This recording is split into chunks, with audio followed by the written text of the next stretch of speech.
پر نور ہے زمانہ صبح شب ولادت، پر نور ہے زمانہ صبح شب ولادت، پردہ اٹھا ہے کس کا صبح شب ولادت، پردہ اٹھا ہے کس کا صبح شب ولادت، اور آئی نئی حکومت سکہ نیا چلے گا، آئی نئی حکومت سکہ نیا چلے گا، عالم نے رنگ بدلا صبح شب ولادت، عالم نے رنگ بدلا صبح شب ولادت، اور روح الامین نے گاڑا کعبے کی چھت پہ جھنڈا، روح الامین نے گاڑا کعبے کی چھت پہ جھنڈا، تا عرش اڑا پھریرا صبح شب ولادت، تا عرش اڑا پھریرا صبح شب ولادت۔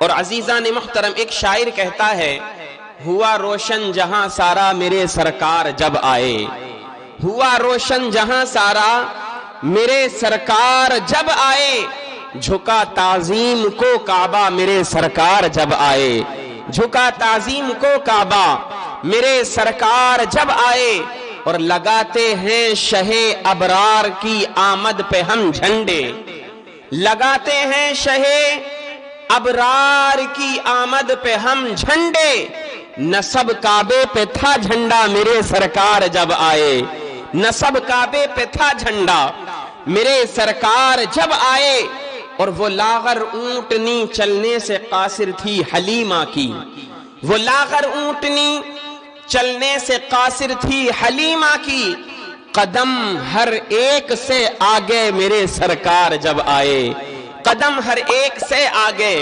میرے سرکار جب آئے، اور اندھیرا کفر کا چھایا ہوا تھا ساری دنیا پر، اندھیرا کفر کا چھایا ہوا تھا ساری دنیا پر، ہوا ظلمت کا منہ کالا میرے سرکار جب آئے، ہوا ظلمت کا منہ کالا میرے سرکار جب آئے۔ عزیزان ملت اسلامیہ، اللہ عز و جل کا یہ بڑا فضل، اس کا احسان عظیم ہے کہ رب تبارک و تعالی نے ہمیں اور آپ کو انسان بنایا، اور اس سے بھی بڑا کرم اللہ تعالی کا یہ ہے کہ اللہ نے ہمیں اور آپ کو انسان بنا کر کے مسلمان بنایا، اور اس سے بھی بڑا کرم رب تبارک و تعالی کا ہمارے اور آپ کے اوپر یہ ہے کہ اللہ تعالی نے ہمیں اور آپ کو مسلمان بھی بنایا، اور مسلمان کے ساتھ ساتھ اپنے آخری پیغمبر مصطفیٰ جان رحمت صلی اللہ تعالی علیہ وسلم کا امتی بنا کر کے دنیا کے اندر بھیج دیا۔ ماشاءاللہ، سبحان اللہ۔ آئیے تشریف لائیں، ادھر تشریف لائیں۔ ہاں الحمدللہ، ہماری جماعت کے بہت ہی سینئر استاذ الحفاظ والقراء حضرت علامہ حافظ قاری اکرام حسین صاحب قبلہ ماشاءاللہ ہمارے جو ہے مسند رسول پر تشریف فرما ہو چکے ہیں، جو پوری بستی والوں کے دلوں کی دھڑکن ہیں۔ اللہ تعالی حضرت کا سایہ ہمارے اور آپ کے سب کے سروں پر دراز فرمائے۔ اللہ تعالی حضرت کو موصوف کو عمر دراز بالخیر عطا فرمائے، صحت و تندرستی عطا فرمائے۔ توجہ کیجیے آپ حضرات، اللہ کا یہ بڑا کرم ہے ہمارے اور آپ کے اوپر کہ رب تبارک و تعالی نے ہمیں مسلمان بنا کر اپنے آخری نبی کی امت میں پیدا فرمایا ہے، اور امت میں بھی پیدا فرمایا تو امت کی بھی دو قسمیں ہوتی ہیں۔ حضرت قاری صاحب قبلہ بڑے بڑے علماء کے درمیان رہنے والے، اپنی پوری زندگی جنہوں نے بڑے بڑے مناظر اہل سنت، جو بڑے بڑے جید علماء اہل سنت والجماعت کے گزرے ہیں، ان کے ساتھ اپنی زندگی کے ایام گزارے ہیں۔ حضرت کی توجہ کا طلبگار ہوں۔ اللہ نے یہ بھی بڑا کرم کیا ہے، امت کی بھی دو قسمیں ہوتی ہیں نا، ایک امت ہے امت اجابت، ایک امت ہے امت دعوت۔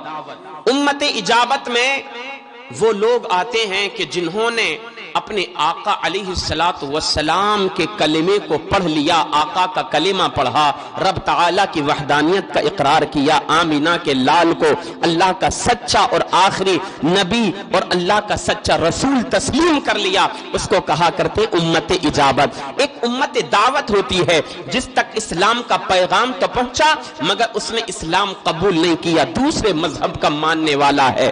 اے نبی کے پیارے دیوانوں، یہ رب تعالیٰ کا ہم پر اور آپ پر بڑا کرم ہے کہ اس نے اپنے نبی کی امت اجابت ہم کو بنایا ہے دنیا کے اندر۔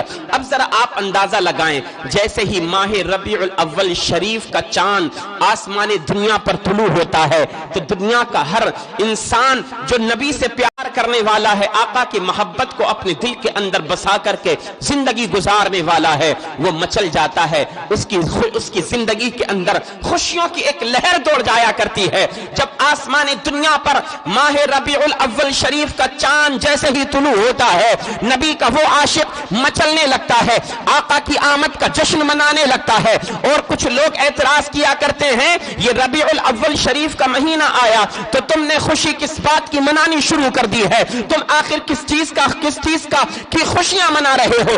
آخر تم کس چیز کی وجہ سے، کس بات کی وجہ سے اپنے گھروں کو سجا رہے ہو، اپنے گھروں پر جھنڈے لگا رہے ہو؟ تو پھر ہم اس کو کہا کرتے ہیں، ارے نادان، تو کس طرح کی باتیں کر رہا ہے؟ ہم اس آخری نبی کے آنے کی خوشیاں منا رہے ہیں کہ جس کے آنے کی برکت سے رب تعالیٰ نے تجھے یہ تیری زندگی عطا فرمائی ہے، تیرے ماں باپ تجھ کو عطا فرمائے ہیں، تجھے اللہ تبارک و تعالیٰ نے یہ زندگی عطا فرمائی ہے، رب تبارک و تعالیٰ نے تجھے یہ سانسیں عطا فرمائی ہیں۔ اگر یہ اللہ کا آخری پیغمبر نہ آیا ہوتا، نہ تو آیا ہوتا، نہ تیرا باپ آیا ہوتا، حق تو یہ ہے اگر میرا نبی دنیا کے اندر پیدا نہ ہوتا تو رب تبارک و تعالیٰ اس کائنات عالم کو نہ بناتا۔ میرے آقا دنیا کے اندر آئے ہیں تبھی تو اللہ تبارک و تعالیٰ نے اس کائنات عالم کو بنایا ہے۔ سبحان اللہ، سبحان اللہ۔ ابھی میں ایک کتاب پڑھ رہا تھا، اس میں ایک واقعہ آیا۔ حضرت مفتی احمد یار خان نعیمی جو جماعت اہل سنت کے بہت بڑے جید عالم دین گزرے ہیں، ایک میلاد رسول میں آپ جو ہے تقریر فرما رہے تھے، ایک محفل تھی میلاد پاک کی۔ کسی نے آ کر کے اعتراض کر دیا کہ حضرت یہ جو مروجہ محفل میلاد ہے، کیا یہ رسول پاک کے زمانے میں تھی؟ یہ اعتراض کیا۔ اب دیکھیں اللہ نے علماء کرام کو کتنا بہترین ذہن، حاضر جوابی والا ذہن اللہ نے ان علماء اہل سنت والجماعت کو عطا فرمایا ہے۔ جب اعتراض کرنے والے نے اعتراض کیا کہ یہ جو آج کل آپ لوگ جو محفل میلاد سجاتے ہو، آقا کی آمد کے جشن مناتے ہو، نبی کی میلادیں تم جگہ جگہ سجاتے ہو، محفلیں سجاتے ہو، کیا یہ نبی پاک علیہ السلام کے زمانے میں یہ چیز رائج تھی؟ حضرت مفتی احمد یار خان نعیمی کو، حکیم الامت کو جلال آ گیا، غصہ آ گیا۔ آپ کہنے لگے، نادان، تو کس طرح کی باتیں کر رہا ہے؟ کیا تو یہ سمجھتا ہے نبی کی جو ظاہری حیات تھی کیا وہی زمانہ نبی کا تھا؟ یہ تیری غلط فہمی ہے۔ ارے وہ زمانہ بھی میرے نبی کا تھا، اور قیامت تک آنے والا جو زمانہ ہوگا سارا زمانہ میرے نبی کا ہوگا۔ یہ سوال نہیں ہے، بات یہ نہیں ہے، اعتراض کرنے کا موقع یہ نہیں ہے کیا یہ نبی کے زمانے میں تھا۔ ارے اللہ تبارک و تعالیٰ نے بے شک زمانے کو پیدا فرمایا ہے، کائنات کو رب تبارک و تعالیٰ نے بے شک پیدا فرمایا ہے، مگر تجھے معلوم ہونا چاہیے کائنات کو پیدا فرمانے والا رب تبارک و تعالیٰ ہے، اور اسی کائنات عالم کے نظام کو چلانے کا ذمہ مولا تبارک و تعالیٰ نے اپنے آخری نبی کو عطا فرما دیا ہے۔ میرے آقا کا ظاہری زمانہ جو حیات کا تھا وہ بھی میرے نبی کا تھا۔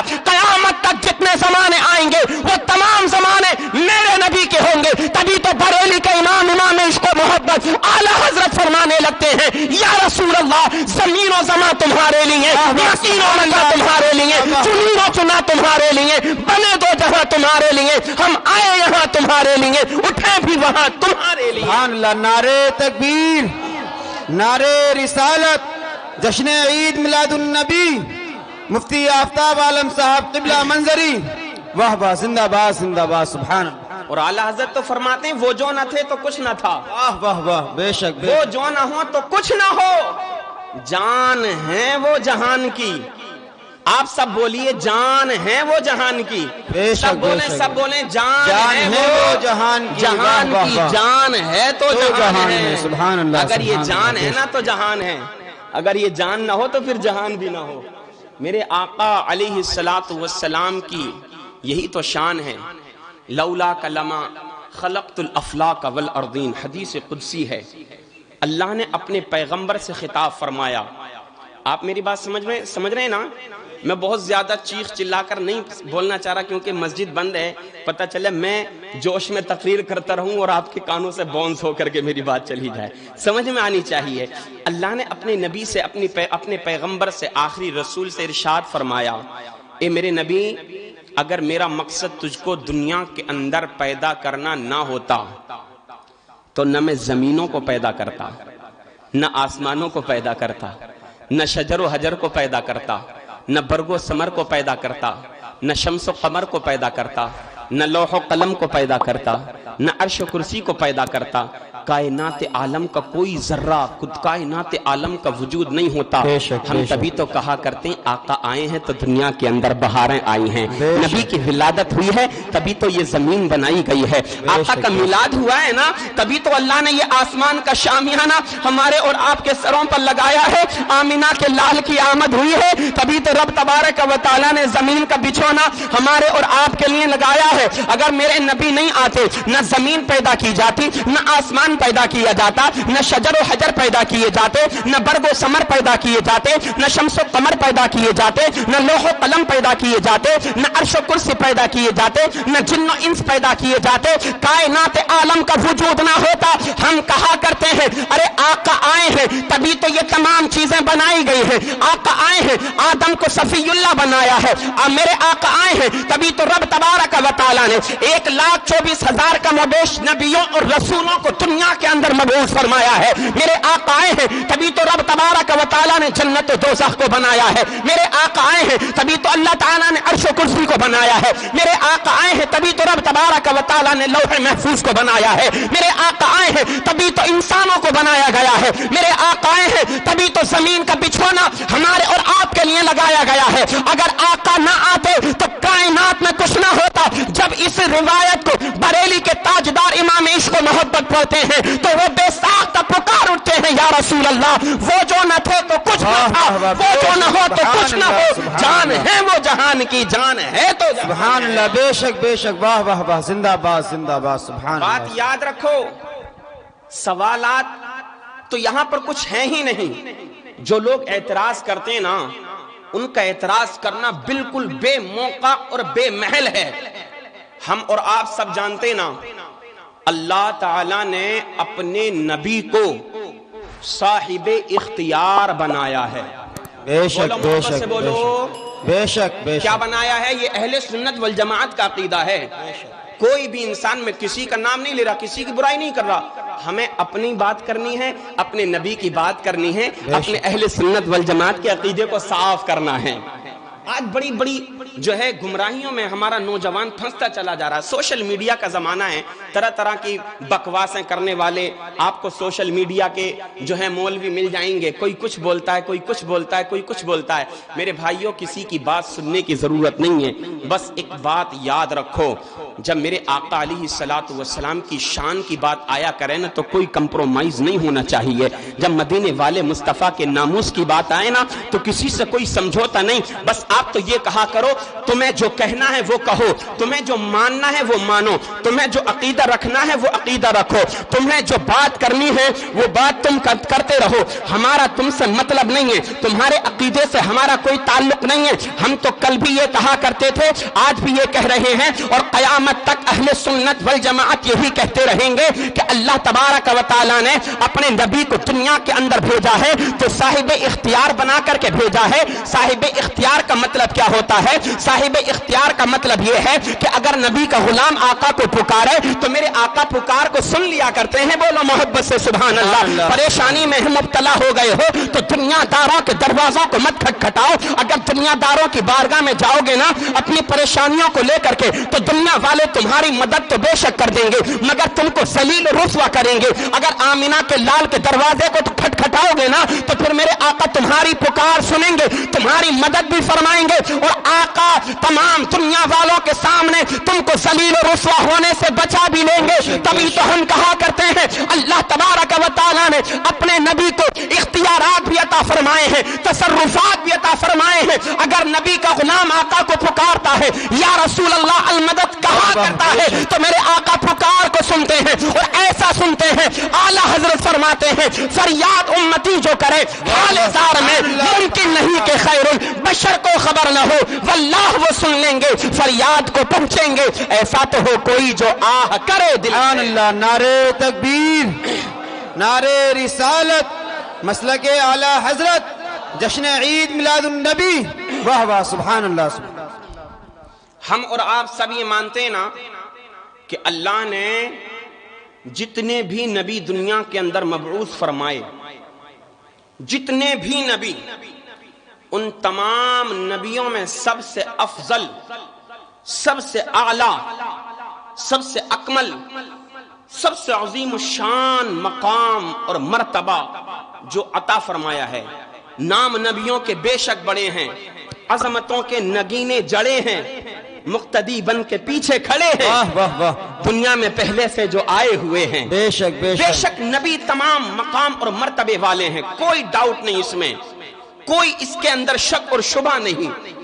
لیکن یہ بات یاد رکھو، وہ تمام نبی اپنی جگہ ہیں، مگر میرا نبی اپنی جگہ ہے، میرے نبی کا کوئی جواب نہیں۔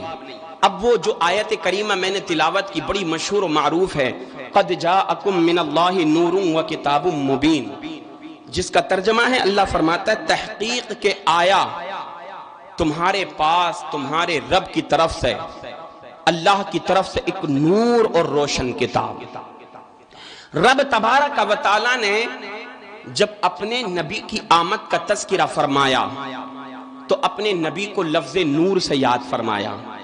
ہمارے یہاں بیٹا پیدا ہو، بچہ پیدا ہو کسی کے یہاں پر، ہم اپنے بچوں کا سالگرہ مناتے ہیں، ان کا یوم پیدائش مناتے ہیں، خوشیاں مناتے ہیں، تو کوئی اپنے بچے کو پیار سے کچھ بولتا ہے، کوئی کچھ نام لے کر کے بولتا ہے، کوئی کچھ بولتا ہے، کوئی 1 سال خوشی مناتا ہے، کوئی 10-20 سال تک اپنے بچے کی پیدائش کی خوشی مناتا رہا کرتا ہے۔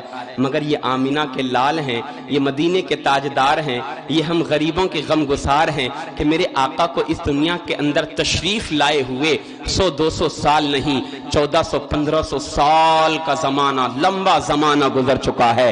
کل بھی میرے نبی کی آمد کا چرچا ہو رہا تھا، آج بھی میرے نبی کی آمد کا چرچا ہو رہا ہے۔ صبح قیامت تک ہم اگرچہ نہ رہیں گے مگر اللہ عز و جل کے جو بندے ہوں گے وہ نبی کی آمد کا چرچا کرتے رہیں گے۔ عزیزان محترم، ہر انسان کا اپنے پیدائش کی خوشی منانے کا طریقہ الگ ہے، انداز سب کا نرالا ہے، سب کا انداز جدا گانا ہے، مگر یاد رکھو او نبی کے چاہنے والوں، او نبی کی محبت کو اپنے سینوں کے اندر بسانے والوں، اے خوش عقیدہ سنی مسلمان بھائیوں، جب بات آتی ہے آمینہ کے لال کی، جب بات آتی ہے مدینے کے تاجدار کی، جب رب تبارک و تعالی نے اپنے نبی کی آمد کا چرچا کرنا چاہا، جب رب تبارک و تعالی نے اپنے نبی کی میلاد کا جشن منانا چاہا تو کوئی عام لفظ استعمال نہیں کیا، بلکہ قیامت تک آنے والے تمام انسانوں کو یہ پیغام دے دیا، ارے نادان، اگر تو اپنی زبان کو میرے نبی کے بارے میں کھولے تو سوچ سمجھ کے کھولنا، میں نے اپنے نبی کو بشر صرف بنا کر کے نہیں بھیجا ہے، بلکہ جب میں نے اپنا نبی دنیا کے اندر مبعوث فرمایا ہے، میرا نبی آیا ہے تو اس کی شان یہ ہے کہ نور کا تاج لے کر کے میں نے اپنے نبی کو دنیا کے اندر مبعوث فرمایا ہے، اور ایسا نوری بن کر کے میرا نبی دنیا کے اندر آیا ہے۔ میرے نبی کی امی جان حضرت سیدہ آمینہ بیان فرماتی ہیں کہ اے لوگوں کمال ہو گیا، تعجب تو اس بات کا ہے کہ میرا بیٹا محمد دنیا کے اندر جب پیدا ہوا ہے، صبح صادق کا وقت ہے، طلوع صبح صادق کا وقت ہے، فجر کا وقت ہے، اور جو ہے دوشنبے کا دن ہے، 12 ربیع الاول شریف ہے، جب میرا بیٹا محمد دنیا کے اندر آیا ہے، رب تبارک و تعالی نے میرے بیٹے کی برکت سے میرے جسم کو مہکا دیا ہے، اور میری آنکھوں کے درمیان سے جو پردے تھے وہ پردے ہٹا دیے گئے ہیں۔ میں مکہ میں ہوں مگر میرے بیٹے کی برکت یہ ہے میں نے مکہ میں بیٹھ کر کے ملک شام کے محلات کو دیکھ لیا ہے۔ تبھی تو حضرت مولانا جمیل قادری کہتے ہیں روشنی میں آمینہ نے جن کی دیکھا ملک شام، واہ واہ کیا چاند نکلا، الصلاۃ سبحان اللہ، سبحان اللہ، واہ واہ واہ، زندہ باد زندہ باد۔ روشنی میں آمینہ نے جن کی دیکھا ملک شام، واہ واہ، فرماتے ہیں مولانا جمیل قادری واہ واہ، بولو محبت سے بولو، اور محبت سے بولو، اور محبت سے بولیے، کہتے ہیں واہ واہ کیا چاند نکلا، الصلاۃ والسلام۔ عزیزان ملت اسلامیہ، میرے آقا علیہ الصلاۃ والسلام کی ولادت کا جشن ہم اور آپ ہی نہیں مناتے، اللہ تبارک و تعالیٰ بھی اپنے نبی کی آمد کا جشن مناتا ہے۔ رب تبارک و تعالیٰ نے جب نبی کو دنیا کے اندر مبعوث فرمایا، کعبہ مستی میں جھومنے لگا۔ کعبے کے اندر 360 بت رکھے ہوئے تھے۔ اب تک لوگ آتے تھے، مکہ کے سردار کعبے کا طواف کرنے کے لیے صبح و سویرے آتے تھے، کعبے کا طواف کرتے تھے، چلے جاتے تھے۔ مگر آج آئے ہیں تو بات الگ ہے۔ آج آئے ہیں، اپنے گھروں سے نکلے ہیں تو شان نرالی ہے۔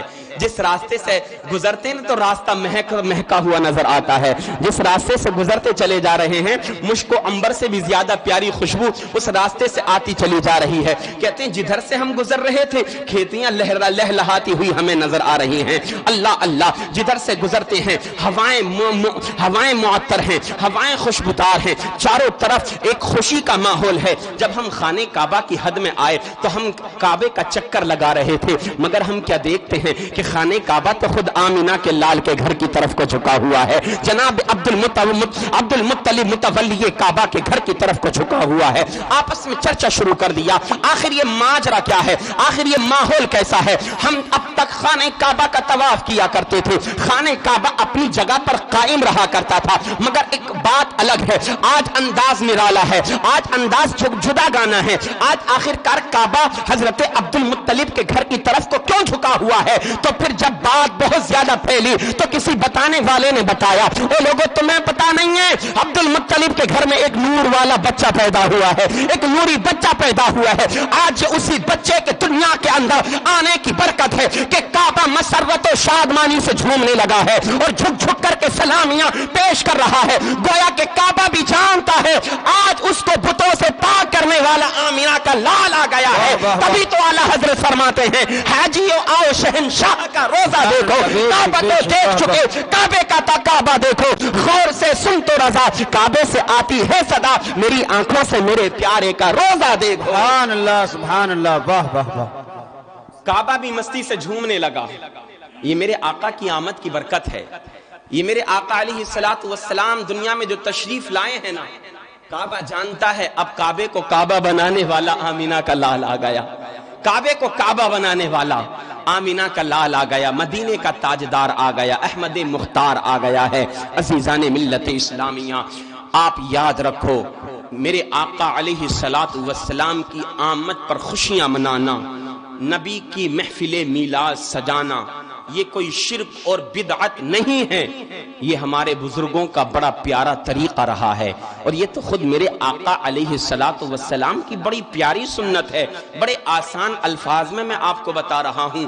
نبی پاک علیہ الصلوۃ والسلام کے صحابہ نے ایک مرتبہ اپنے نبی کی بارگاہ میں عریضہ پیش کیا، آقا ایک بات تو بتائیں یا رسول اللہ، آپ کی عادت کریمہ ہیں، حضور آپ پیر کے دن روزہ رکھتے ہیں، یا رسول اللہ یہ پیر کا دن خاص آپ نے کیوں فرمایا؟ میرے آقا آپ بتائیے نا، پیر کے دن کا آپ روزہ کیوں رکھتے ہیں؟ جب نبی کے صحابہ نے آقا کی بارگاہ میں عریضہ پیش کیا نا، اور لوگوں اپنا عقیدہ صاف کرو، اپنے ایمان کی، اپنے عقیدے کی اصلاح کرو۔ یہ وہ عقیدہ ہے جو میرے آقا علیہ الصلوۃ والسلام سے نبی کے صحابہ کو ملا، صحابہ سے تابعین کو ملا، تابعین سے تابع تابعین کو ملا، تابع تابعین سے ائمہ مجتہدین کو ملا، فقہا کو ملا، ائمہ کرام کو ملا، اولیاء کرام کو ملا، مشائخ طریقت کو ملا، پیران عظام کو ملا، علماء اہل سنت والجماعت کو ملا۔ وہی عقیدہ اللہ نے عوام اہل سنت کو بھی عطا فرمایا ہے۔ سنو سنو، جب نبی کے صحابہ نے عرض کیا آقا آپ بتائیں نا،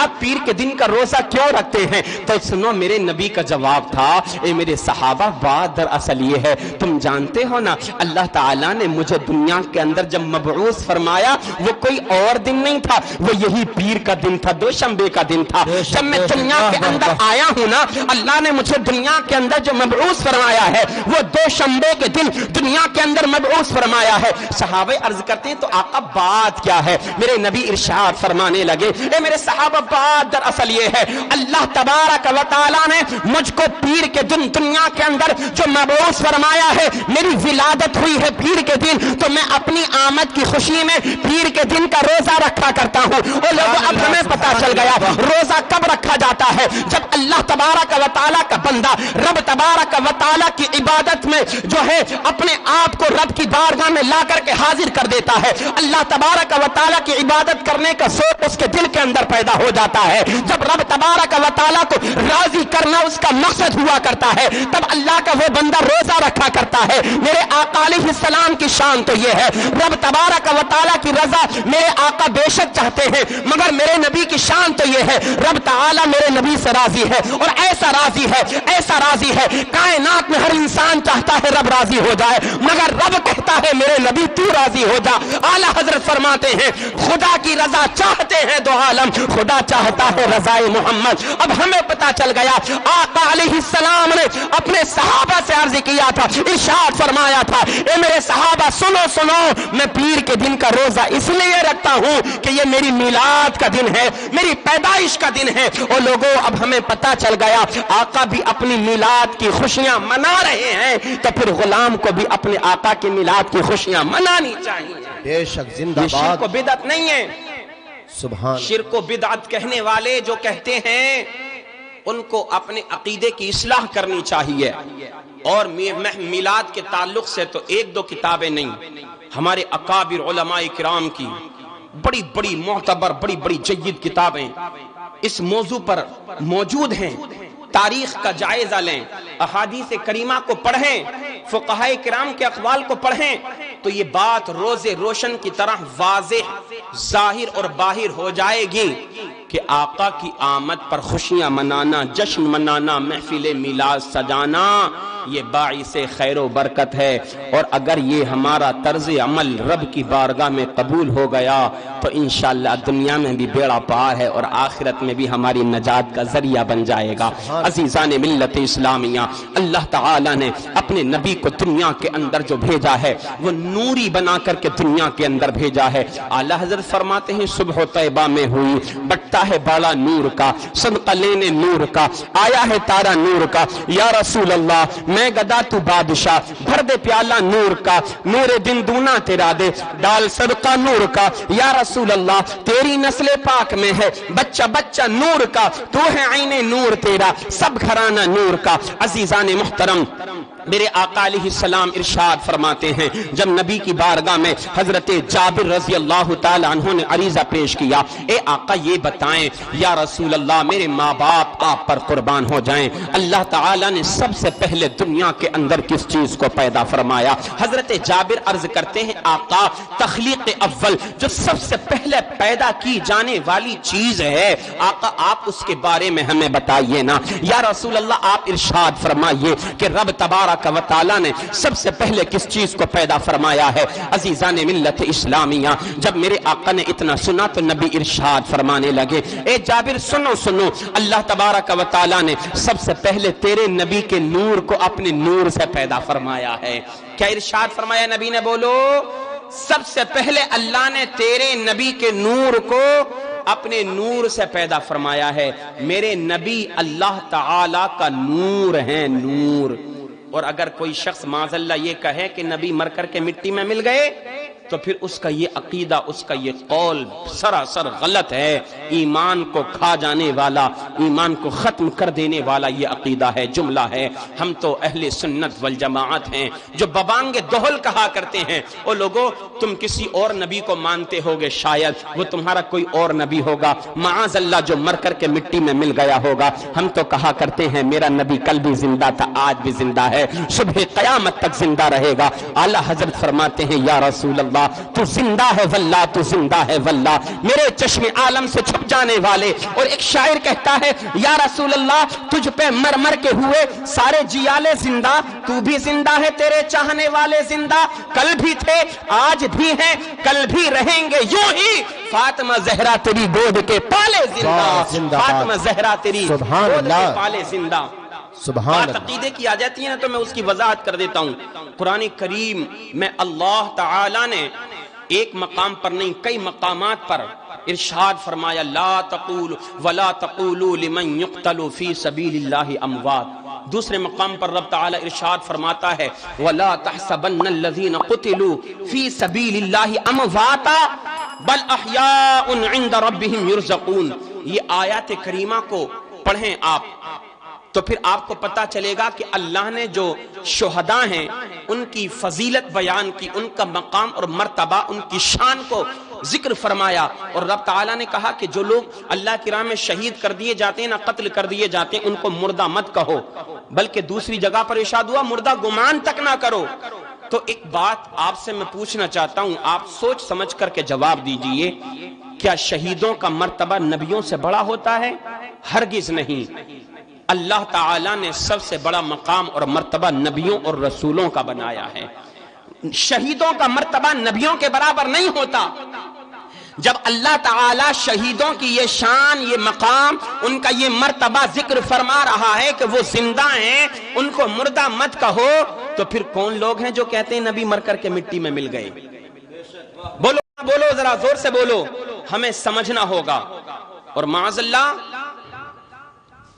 لوگوں کی گندگی، غلاظت تو یہاں تک پہنچ گئی، میرے آقا کو بھی نہیں چھوڑا، نبی کے صحابہ کو بھی نہیں چھوڑتے ہیں لوگ، امہات المؤمنین کو بھی نہیں چھوڑتے ہیں. وہ لوگوں، ہمیں اپنے ایمان اور عقیدے کو صاف کرنا ہوگا، سمجھنے کی ضرورت ہے.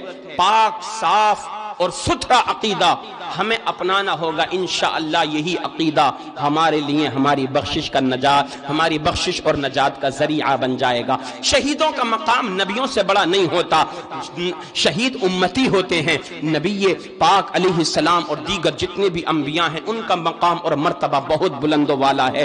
جب قرآن گواہی دے رہا ہے، اور قرآن کو سب پڑھتے ہیں، چاہے وہ کسی بھی مکتب فکر سے تعلق رکھنے والا ہو، اہل سنت والجماعت اپنے آپ کو کہلاتا ہو یا دوسرے عقیدے کا اپنے آپ کو کہلاتا ہو، جب قرآن پڑھتے ہیں تو کیا ان کو یہ آیات نظر نہیں آتی کہ جن میں اللہ نے شہداء کرام کے مقام اور مرتبے کو ذکر فرمایا ہے؟ جب رب تعالی انسان کو روک رہا ہے کہ اے بندے اپنی زبان کو لگام دے، اپنی زبان سے ان کو مردہ مت کہے، اپنے ذہن و دماغ میں ان کو مردہ گمان مت کرنا، تو پھر نبیوں کی شان تو ان سے بلند و بالا ہے. پھر کہنا ہوگا کہ بے شک انبیاء کرام علیہم السلام زندہ ہیں. تو جب میرے آقا علیہ السلام زندہ ہیں، کچھ لوگ اس بات پر بھی تو اعتراض کرتے ہیں، تم نبی کی میلاد تو مناتے ہو، آقا اسی دن پیدا ہوئے، اسی دن انتقال کیا، تو حضور کے معاذ اللہ انتقال کا غم کیوں نہیں مناتے؟ تو ہم اہل سنت اس بات کا جواب دیتے ہیں، غم وہ مناتا ہے جس کا مر جاتا ہے، ہم غم نہیں مناتے.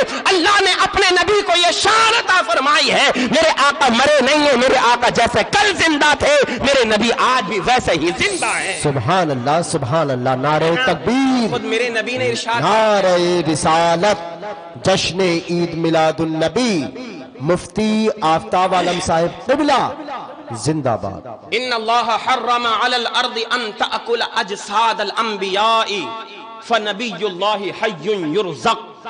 اللہ نے زمین پر، وہ لوگوں توجہ کے ساتھ سننا، لچھے دار تقریر کرنا میرا مقصد نہیں ہے، میں چاہتا ہوں دو چار باتیں آپ کے ذہن و دماغ میں بیٹھ جائیں. اللہ نے زمین پر اس بات کو حرام فرما دیا ہے کہ وہ نبیوں کے جسموں کو کھائے زمین. میرے نبی ارشاد فرماتے ہیں فنبی اللہ حی یرزق، بے شک اللہ کے نبی زندہ بھی ہیں اور رزق بھی دیے جاتے ہیں. سبحان اللہ. سب لوگ چاہے وہ کسی بھی عقیدے سے تعلق رکھنے والا ہو، اگر نبی کا کلمہ پڑھتا ہے تو اس بات کو مانے گا نا کہ نبی کا ہر قول سچا ہے، نبی کی ہر بات سچی ہے. اگر یہ بات مانتا ہے تب تو وہ کہلائے گا کہ ہاں تو واقعی میں کلمہ پڑھ رہا ہے. اگر نبی کی ہر بات کو سچا نہیں مانتا تو پھر وہ کلمہ کس بات کا؟ کلمہ کا نام ہی تو یہ ہے، کلمہ کا مطلب ہی تو یہ ہے اللہ کی وحدانیت کا اقرار کر لیا، اور اس کے متعلق جتنی چیزیں آتی ہیں ان کو بھی تو ماننا ہوگا. یہ کہنا کہ اللہ کے سوا کوئی معبود نہیں ہے مگر انکار کر دے نماز کا کہ نماز کوئی چیز نہیں، تو کیا کلمہ پڑھنا کام آئے گا؟ نہیں کام آئے گا. بولو نہیں کام آئے گا، کیونکہ کلمے کے اندر یہ چیز بھی تو شامل ہے. صرف یہ کہہ دینا کہ لا الہ الا اللہ، اللہ کے سوا کوئی معبود نہیں، پھر کہتا ہے نماز کوئی چیز نہیں معاذ اللہ، تو پھر یہ چیز کام میں نہیں آنے والی، کلمہ اس کے کام میں نہیں آئے گا. یہ متعلق ہے کلمہ سے. وہ الگ بات ہے کہ اعمال ایمان کا ہی جز نہیں ہے نا، لیکن ماننا تو پھر بھی پڑے گا. نماز نہیں پڑھتا گناہ گار ہے، انکار اگر کرے گا تو ایمان سے خارج ہو جائے گا. اسی طریقے سے میرے آقا علیہ الصلوۃ والسلام نے جو اقوال، جو احادیث کریمہ میرے نبی کی زبان سے نکلے، ان باتوں کو ماننا پڑے گا. تو پھر یہ کیوں نہیں مانتا کہ جب نے میرے نبی نے کہہ دیا کہ اللہ کے نبی زندہ ہیں تو پھر تو مردہ کیوں کہتا ہے؟ بولو نا. یا تو جو کلمہ پڑھ کر کے لوگوں کو سنا رہا ہے، جگہ بجگہ تبلیغ کرنے کے لیے تو نکلتا ہے، یا تو تیری تبلیغ جھوٹی ہے، یا تو کلمہ سچے طریقے سے ایمانداری کے ساتھ نہیں پڑھ رہا ہے. ایک نہ کوئی تو بات ضرور ہے، کہیں نہ کہیں تو کوٹ ضرور ہے اس کے دل کے اندر. اب سنو اسی بات کے بارے میں، جب یہ بات آ گئی نا اللہ کے نبی زندہ ہیں، تو پھر ایک بڑا پیارا واقعہ میں آپ کو سنا دوں، ذرا محبت سے بولو سبحان اللہ. اللہ کے ایک نبی ہیں حضرت دانیال علیہ السلام. بولو کیا نام ہے؟ دانیال علیہ السلام. امام جلال الدین سیوطی نے اس واقعے کو اپنی کتاب کے اندر نقل فرمایا ہے. کہتے ہیں میرے آقا علیہ السلام نے حضرت دانیال علیہ السلام کا ایک مرتبہ اپنے صحابہ کے درمیان تذکرہ فرمایا. کیا تذکرہ فرمایا؟ اے میرے صحابہ، جب حضرت دانیال علیہ السلام کو اللہ نے نبوت کا تاج عطا فرمایا، جب ان پر آسمان سے اللہ کی طرف سے صحیفہ نازل ہوا، تو اس صحیفے میں جب حضرت دانیال نے تمہارے نبی کی سیرت کو پڑھا، تمہارے نبی کی شان کے ترانے پڑھے، تمہارے نبی کی شان کے قصیدے پڑھے، تو دل کے اندر خیال آیا مولا مجھے دنیا کے اندر نبی نہیں بلکہ اپنے نبی کا امتی بنا کر کے بھیج دیتا تو بڑا اچھا ہوتا. دل کے اندر خیال آیا، فوراً پیغام الہی آ گیا، اے دانیال تم کو نبوت کا تاج دے دیا گیا ہے، اپنی دعا کا رخ بدلو. پھر حضرت دانیال نے دعا کی تھی، مولا اب میری التجا یہ ہے کہ جب میرا انتقال ہو جائے تو پھر مجھ کو میرے انتقال کے بعد میرے امتی دفن نہ کریں، تیرے آخر نبی کے امتی اپنے ہاتھوں سے مجھے دفن کریں. اللہ سبحان اللہ سبحان اللہ. دعا کی تھی، بولو حضرت دانیال علیہ السلام نے. اس لیے میں کہتا ہوں اپنے نصیبے پر جتنا آپ اور ہم سب ناز کریں اتنا کم ہے. اور ایک بہت ساری مرتبہ ہمارے نوجوان، ہمارے مسلمان بھائی، سنی بھائی اپنی زبان سے کہہ دیتے ہیں کہ بڑا بد نصیب ہوں میں. بد نصیب اپنے آپ کو قاری صاحب قبلہ بول دیتے ہیں. علماء کرام منع کرتے ہیں بد نصیب کبھی سنی مسلمان ہو ہی نہیں سکتا. اگر بد نصیب ہوتا نا تو اللہ تعالیٰ اپنے نبی کی امت میں پیدا نہیں فرماتا. کم نصیب تو کہہ سکتے ہو، مگر بد نصیب اپنی زبان سے اپنے آپ کو کبھی نہیں کہنا چاہیے. یہ اللہ کا بڑا کرم ہے ہمارے اور آپ کے اوپر. تو میں جو بیان کر رہا تھا وہ سنیں آپ حضرات. حضور نے حضرت دانیال علیہ السلام کا تذکرہ فرمایا تو پھر وہ مقام بھی آ گیا جس کے بارے میں میرے نبی نے ارشاد فرمایا تھا.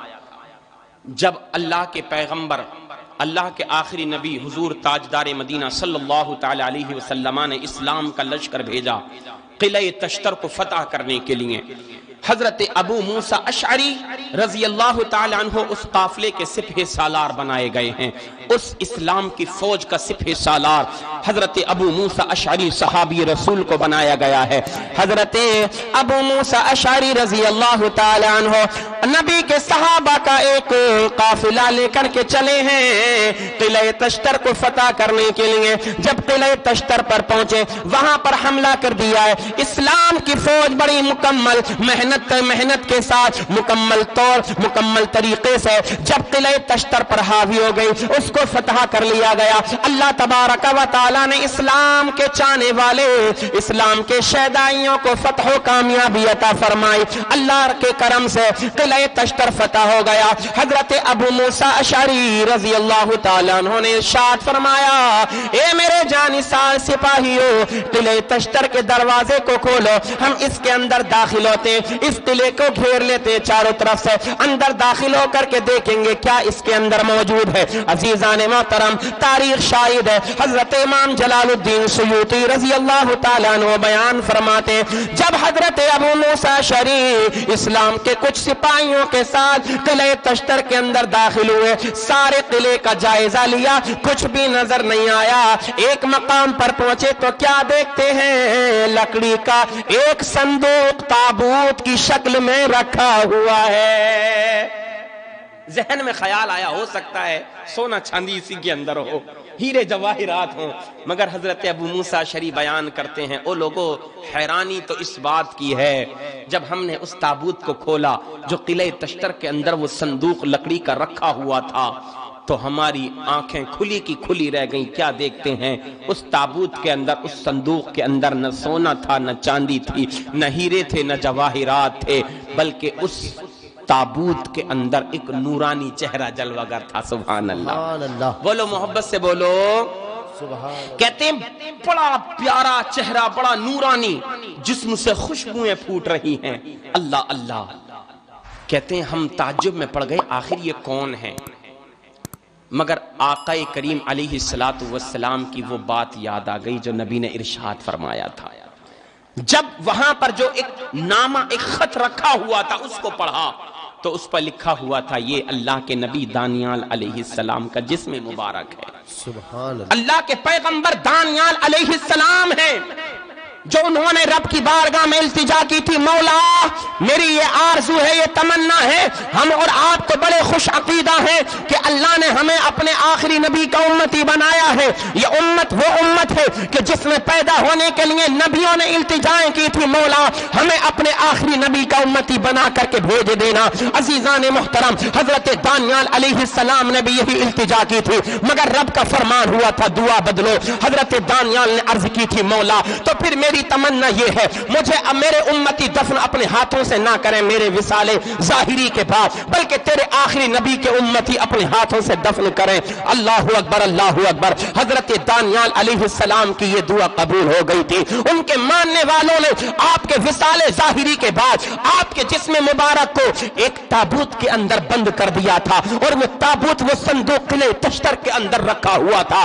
100 سال نہیں، 100-200 سال نہیں، ہزاروں سال کا زمانہ گزر گیا ہے، مگر جسم ہے کہ سلامت ہے، جسم پر کہیں بھی کوئی داغ نہیں لگا ہے، کفن بالکل سلامت ہے۔ عزیزان ملت اسلامیہ، ہم اور آپ اگر کوئی انتقال کر جائے ہم میں سے اور آپ میں سے، 1-2 سال نہیں بلکہ مہینہ 2 مہینے کے بعد بھی اگر قبر کھلتی ہے، ہڈیاں ہماری نظر نہیں آتی، کفن ہمارا گل جاتا ہے، جسم کے اوپر کا جو گوشت ہے اس کو قبر کی مٹی کھا جاتی ہے، قبر کے کیڑے مکوڑے کھا جایا کرتے ہیں، مگر یہ اللہ کے پیغمبر ہے دانیال علیہ السلام ہے، 1000 سال سے بھی زیادہ کا زمانہ گزر گیا ہے، جسم صحیح اور سلامت ہے۔ حضرت ابو موسیٰ اشعری بیان کرتے ہیں او لوگوں حیرانی تو اس بات کی ہے جب میں نے اپنا ہاتھ حضرت دانیال کی گردن پر، گلے پر رکھ کر کے دیکھا کہ دیکھوں حضرت دانیال کا کیا حال ہے، تو کہتے ہیں جب میں نے اپنا ہاتھ رکھا نا حضرت دانیال کی گلے پر تو آپ کے گلے کی رگیں ایسے چل رہی تھی کہ جیسے زندہ انسان ہوتا ہے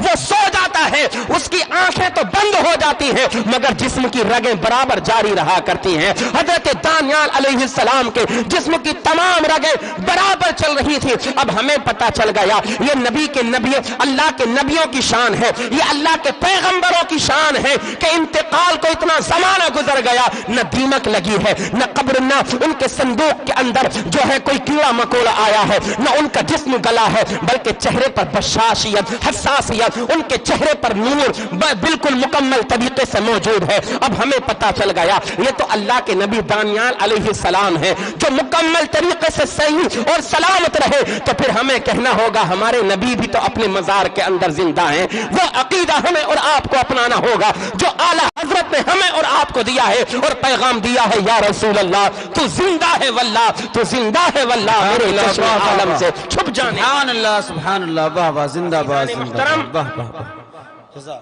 یہ میرے نبی پاک علیہ السلام کی شان ہے۔ حضرت دانیال علیہ السلام اتنے زمانے تک صحیح اور سلامت رہے، تو پھر نبی کے غلاموں نے، نبی کے صحابہ نے ان کو دفن کیا قلعہ تشتر کے اندر۔ عزیزان محترم، آپ اندازہ لگائیے یہ اللہ کے پیغمبر ہیں، اللہ کے نبی ہیں، تو ہم تو ایسے نبی کا کلمہ پڑھنے والے ہیں جو نبی زندہ ہے۔ بولو محبت سے، جو نبی زندہ ہے، کلمہ پڑھتے ہیں لا الہ الا اللہ محمد الرسول اللہ صلی اللہ علیہ وسلم۔ کوئی بھی ترجمہ یہ نہیں کرتا کہ اللہ کے سوا کوئی معبود نہیں، محمد صلی اللہ علیہ وسلم اللہ کے رسول تھے، یہ ترجمہ کوئی نہیں کرتا ہے۔ اگر تھے کہے گا تو کیا مطلب کب تھے؟